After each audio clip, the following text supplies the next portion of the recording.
Hey everyone, welcome back to the channel. In this tutorial, I'll show you how to install the Coinbase app on your Mac in just a few quick steps.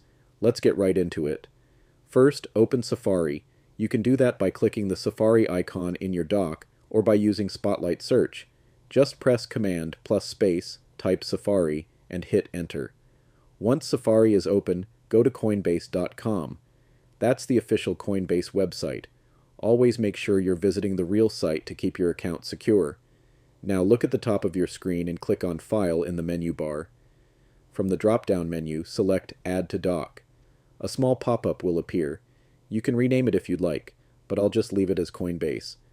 After clicking Add, you'll notice the Coinbase icon appear in your dock. Here's the cool part. When you click on that icon, Coinbase opens in a standalone app-style window, completely independent of Safari. You can close Safari and Coinbase will still stay open, just like a native Mac app. And that's it. You've successfully installed Coinbase on your Mac as a standalone web app. If this video helped you, don't forget to like, comment, and subscribe for more quick tutorials just like this. Thanks for watching, and I'll see you in the next one.